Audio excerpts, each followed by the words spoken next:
আসসালামু আলাইকুম প্রিয় শিক্ষার্থী বন্ধু। আজকে আমরা যে বিষয় নিয়ে কথা বলবো সেটি হলো ডেসিমেল থেকে হেক্সাডেসিমেল সংখ্যা। অবশ্যই তোমরা আমার ক্লাসগুলো রেগুলার দেখছো এবং ধাপে ধাপে দেখে যাচ্ছ।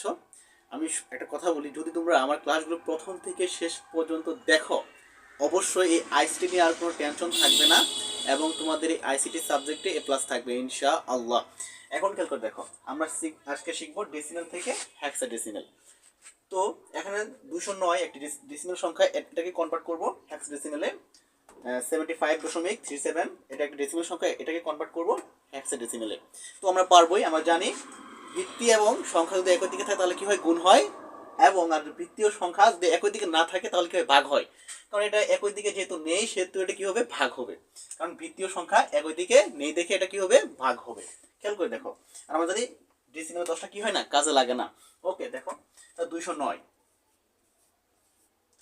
এটাকে আমরা 16 দ্বারা কি করে ভাগ করব। তাহলে লেখো 209 ভাগ 16 কত হয়, 13.0625। আমরা শুধু পূর্ণ সংখ্যা নেব 13। এরপর কি করব, এই 13কে 16 দ্বারা গুণ করব। তা 13 ইন্টু 16 কত হলো, 208। এখন যদি 208 থেকে 209 বাদ দেয় তাহলে কত হবে, 1। এটা হলো ভাগশেষ। এখন আমি আবার 16কে 13 দ্বারা কি করব, ভাগ করব। দেখো তো 13কে 16 ভিতরে যায়, কখনোই যায় না। এগুলো কি করব, এই শূন্যটাকে এন লিখবো এবং এই 13, আচ্ছা আমরা 13 লিখবো এখানে। আচ্ছা আমরা কি শিখেছিলাম হেক্সাডেসিমেলে, 13 পরিবর্তে কি লিখতে হয়, যেহেতু 10-এর পরিবর্তে লিখি এ, 11 পরিবর্তে লিখি বি, 12 পরিবর্তে লিখি সি এবং 13 পরিবর্তে কি লিখি, ডি লিখি। তাহলে এখানে হবে ডি। আশা করি তোমরা বুঝতে পেরেছো। তাহলে আমরা কিভাবে মানটা লিখবো, 209 ডেসিমেল থেকে হেক্সা করতে কি হয়, 1 কি মান পেলাম আমরা, উপর দিক যাবে। হ্যাঁ, তাহলে ডি 1, এটা হলো ডেসিমেল সংখ্যা। আশা করি তোমরা বুঝতে পেরেছো। তো আমরা এটা দেখবো এখন। দেখো তাহলে কি হবে, আমরা কি পূর্ণ সংখ্যাটা করে ফেলি। 75 কে 16 দ্বারা কি করে ভাগ করব, 75 ভাগ 16 কত হলো, 4.68। আমরা শুধু পূর্ণ সংখ্যা লিখবো, কত, 4।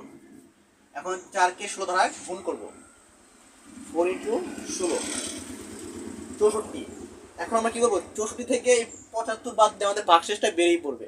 তাহলে আমরা বাদ দেই, কত হবে দেখো তো, 64 থেকে 75 বাদ দিয়ে কত থাকবে, 11। তাহলে এখানে 11। ওকে, খেয়াল করে দেখো তো। এখন আবার 4কে 16 দ্বারা ভাগ করবো। 4কে 16 ভিতরে যায়, কখনো যায়, তাহলে কি করবো, এটাকে 0 করে দেবো আর এই 4টা এই পাশে নামাবো। আমরা কি লিখেছি, 11 পরিবর্তে কি লিখি, যেহেতু আমরা 10 পরিবর্তে লিখি এ, 11 পরিবর্তে লিখি বি, আর 4 ঠিকই থাকবে, এটা যাবে কি উপর দিক। তাহলে আনসার কি হবে, 75 ডেসিমেল কি হবে, 4 বি ডেসিমেল সংখ্যা। ওকে, এখন আমরা পূর্ণ সংখ্যা কি, এখন আমরা ভগ্নাংশ সংখ্যা বের করব। ভগ্নাংশ সংখ্যা দেখো কি করব, 0.37 আমরা জানি এটা কি, এটা হলো ভগ্নাংশ, একটা পূর্ণ সংখ্যা। আচ্ছা খেয়াল করো, তাহলে কত দ্বারা গুণ করব, 16 দ্বারা গুণ করবো, কারণ ভিত্তি দ্বারা তোমাদের গুণ করতে হয়।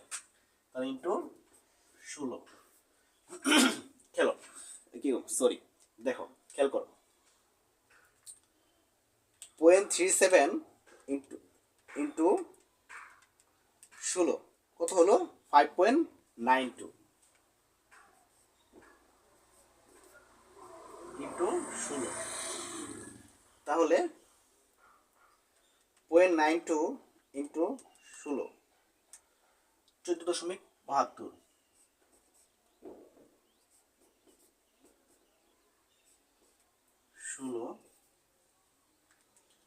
16.72 ইন্টু 16 11.52 ইন্টু 16 কত হবে, 0.52 ইন্টু 16 8.52 32। আচ্ছা, তাহলে আমরা 4 বার করব, 4 থেকে 5 বার করলে এনাফ, অত করতে হবে না।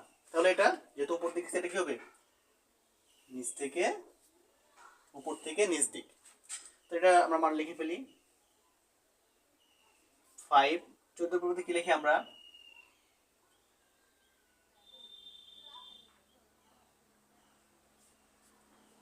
ই। 11 পরিবর্তে কি লিখি, বি। আর 8 ডট ডট ডট। আশা করি তোমরা বুঝতে পেরেছো। তো এখন আমরা এটা সাজাবো কিভাবে দেখো, 75.37 এটাকে ডেসিমেলে সাজাতে হবে কি 4b ইনটু 5p b8, এটা হলো ডেসিমেল, এটা হলো হেক্সাডেসিমেল সংখ্যা। আশা করি তোমরা বুঝতে পেরেছো। তো আজকে এই পর্যন্ত ক্লাস, সবাইকে ধন্যবাদ। যদি না বুঝতে পারো অবশ্যই কমেন্ট বক্সে জানিয়ে দিবে ক্লাসগুলো কেমন লাগছে তোমাদের। ইনশাআল্লাহ অবশ্যই ভালো লাগবে। ধন্যবাদ সবাইকে, আসসালামু আলাইকুম।